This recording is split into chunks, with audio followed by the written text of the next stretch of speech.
A 17 minutos ya se encuentra con nosotros el periodista constituyente, profesor Earle Herrera. Bienvenido, profesor. Muchas gracias. Buenas noches. Buenas noches. ¿Cómo estás tú? Me gustaría que empezáramos hablando, aunque editorializamos con el tema internacional y cómo afecta a Venezuela, primero con el plano nacional. Y esto debido a que fue usted quien presentó ya hace algunos días la propuesta en la Asamblea Nacional Constituyente para el adelanto de las elecciones regionales. Uno pudo haber pensado que quizás este adelanto de elecciones regionales significaría incluso una fiesta celebrada por la propia oposición, pero pareciera que terminó siendo otra noticia que la misma oposición salió a rechazar o a criticar.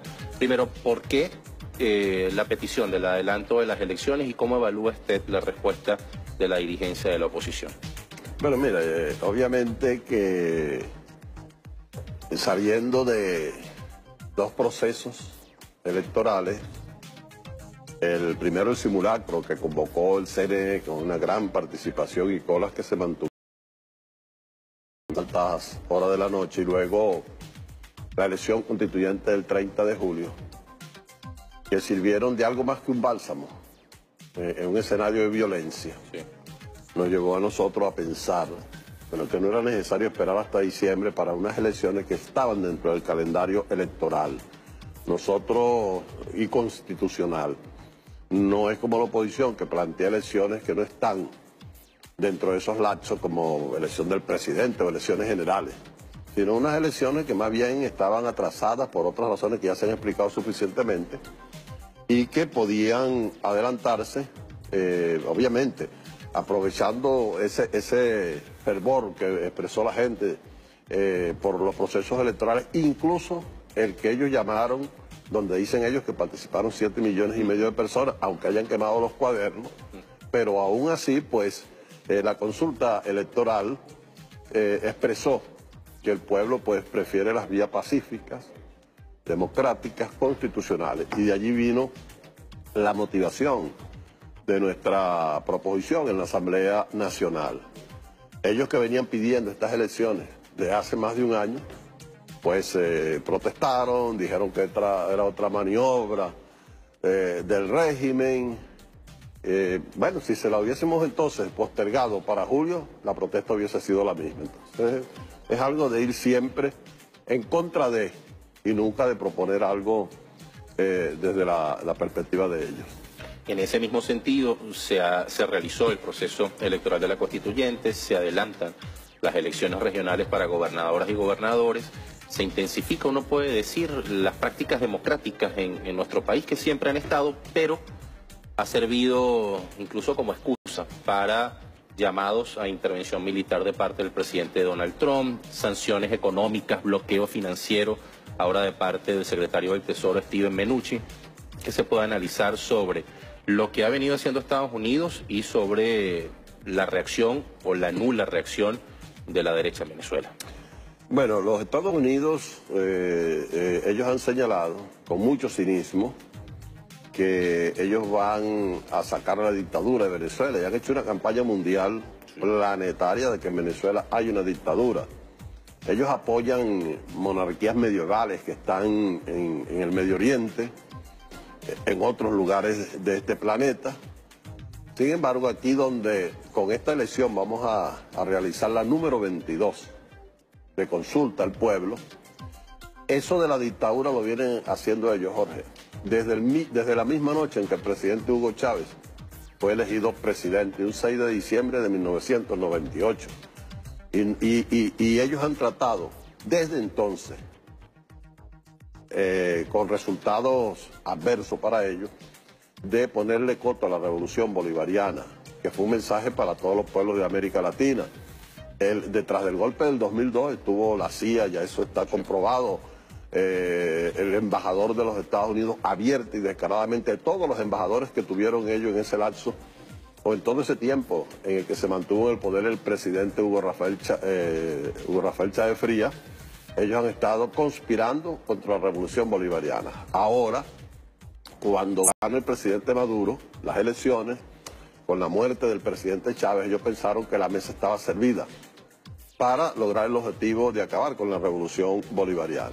el presidente Maduro les ha resultado un hueso duro de roer.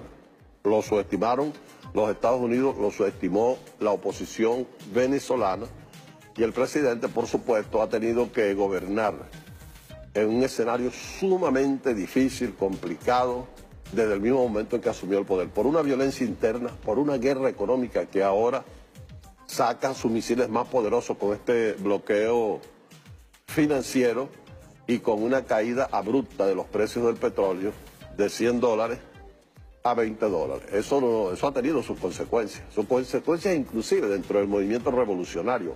Gente que ha saltado la talanquera, otros que se han tirado del barco, otros que eran muy socialistas cuando el petróleo estaba a $120. Pero ser socialista con un precio del barril de petróleo a $20, se necesita, valga la redundancia, ser socialista para permanecer allí. Desde algunos sectores de esa misma oposición, incluso cierto grupo de economistas que año tras año en la revolución bolivariana siempre presagian catástrofe, se intentó estigmatizar, incluso convertir en un cliché lo de la guerra económica. Las declaraciones de Steven Mnuchin pues, revelan que sí había una guerra económica que ahora se intensifica. Este tipo de guerra económica, y quizás parece una pregunta tonta, pero hay gente que todavía no ha entendido lo que puede llegar a significar estas sanciones, solamente afectan a los dirigentes del gobierno revolucionario, el presidente Nicolás Maduro, a ustedes que están en la constituyente, o es una afectación a todo el pueblo. Bueno, a mí yo no sé cómo me afecta. Yo realmente estuve como diputado y no cobré durante el año que estuve allí. Y en la constituyente voy por el mismo camino. Pero ese no es el problema. O sea, si nos afecta económicamente, por supuesto que afecta a todo el país. Yo decía esta mañana que afecta desde, o sea, no que afecta. El asunto de, aquí viven del petróleo, Jorge, desde Lorenzo Mendoza y Gustavo Cisneros hasta el chichero que está en una esquina. Hubo una vez, yo leí una entrevista hace como, estaba empezando a gobernar el presidente Chávez, donde entrevistaban a Guillermo Zuluaga el Viejo. Creo que es el abuelo del papá de los fundadores de esa dinastía. Bueno, los fundadores, según ellos, llegaron con la compañía guipuzcoana. De los que estaban metidos en el tema eléctrico. Sí, antes que eso. Okay. Y este señor decía, porque este señor, además de ser un oligarca, es un historiador, tiene una obra de estudio. Y entonces él decía, en Venezuela todas las fortunas se han hecho a la sombra del Estado, todas. Y le preguntaron, ¿y la suya también? Y él dijo, bueno, pero si todo el mundo agarraba, ¿qué quería usted que yo hiciera? Esa fue su respuesta, brutalmente sincera. Claro. Esa es la realidad. Por lo tanto, cuando aquí se bloquean los bonos de PDVSA, cuando aquí se bloquea cualquier operación financiera que pueda hacer Citgo, que está allá en los Estados Unidos, todos vamos a sufrir. Todos vamos a padecer las consecuencias, algunos preparados para ello porque las esperábamos, otros menos, y ciertamente pues la oposición seguirá siendo financiada por los Estados Unidos. Esa oposición no solamente que Estados Unidos le hace el trabajo, la subvenciona y le hace el trabajo político, y ese es su drama. Mientras la oposición por sí sola no tenga una política, primero se lo hacían los medios de comunicación social, por ahí anda el video donde lo denuncia Henry Ramos Alú, que ellos tenían una política, tenían unas líneas y de noche llegaban 2 o 3 dueños de medios, algunos familiares de él, y le echaban eso para atrás. Bueno, y ahora directamente es Estados Unidos quien entra y le dice a la Mesa de la Unidad Democrática qué va a hacer y qué no va a hacer. Es muy triste que en esta circunstancia no haya una sola voz que condene esta agresión económica contra Venezuela, con una amenaza de opción militar que dejaron allí guindando. En otra época, aquí estuvo, cuando estaba vivo, que en paz descanse, el doctor Jorge Olavarría, un antichavista furibundo, muy brillante, cuando Charles Shapiro hizo una parodia y se burló del presidente Chávez con un muñeco y haciendo la figura de una comunicadora allí, él condenó eso. Condenó eso y dijo, yo no puedo permitir que una potencia extranjera se venga a burlar del jefe de Estado de mi país, sea él quien sea por dignidad, por venezolano, por nacionalismo. Y recordó que Pío Gil, que había escrito, fue el panfletista del siglo XIX y principios del XX que más atacó a Cipriano Castro. Pero cuando Cipriano Castro trataron de humillarlo, cuando iba hacia el exterior y tuvo que hacer escala en Nueva York, y allí lo humillaron.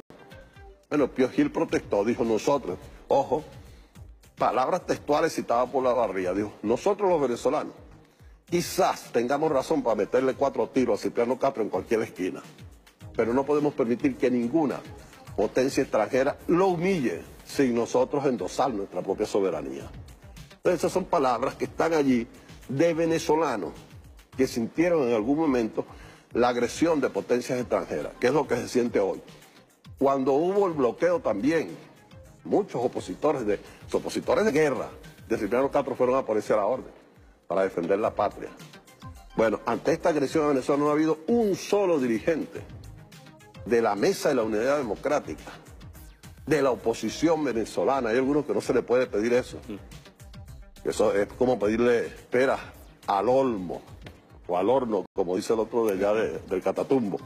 Pero ninguno ha levantado su voz, aunque sea para decirle mañana a sus nietos o a sus bisnietos, cuando atacaron a Venezuela yo no estaba de acuerdo con el presidente, pero yo defendí mi patria. Hay quienes incluso por redes sociales las sanciones de Estados Unidos indicando que todo es culpa del presidente Nicolás Maduro. Y ellos piensan e insisten en que es una sanción contra Nicolás Maduro, contra el gobierno y no contra el país. No le están embargando bienes personales al presidente Maduro, si es que los tiene, o a Diosdado Cabello, o a los dirigentes del PSUV. No, es a PDVSA, es a Citgo, el petróleo de Venezuela. Es decir, que es la industria principal, es la columna vertebral de este país. 2 veces, Jorge, han golpeado fuerte. Una campaña que se ha mantenido en el tiempo, pero 2 veces han golpeado fuerte a la industria petrolera para quebrar el gobierno. Primero, con el paro sabotaje del 2002-2003 para quebrar el gobierno del presidente Hugo Chávez. No pudieron. 2 meses tuvo paralizada la industria petrolera. De 3 millones de barriles pasamos a producir 20.000 diarios para mantener más o menos funcionando la industria. Y ahora ya no lo hacen la meritocracia petrolera que está allá, sino los propios Estados Unidos, cuando apruebe ese bloqueo financiero contra la empresa petrolera, que es de todos y todas los venezolanos y las venezolanas, no de Nicolás Maduro. Tengo que irme a una pausa. Son las 8:30. Les recuerdo que si se quieren comunicar con nosotros lo pueden hacer a través de las redes sociales. La etiqueta es numeral EARLE con Amorín, numeral EARLE con Amorín. Nuestra cuenta en Twitter, @JorgeAmorín, la misma cuenta, el mismo usuario en Instagram, @JorgeAmorín. A regreso, profesor, me gustaría hablar de lo que actualmente se discute en la Asamblea Nacional Constituyente, ley y crímenes del odio, una ley para empezar a regular lo que lamentablemente, precisamente por las redes sociales y medios de comunicación, se ha convertido en una triste costumbre de un grupo de venezolanos. A una pausa y ya venimos.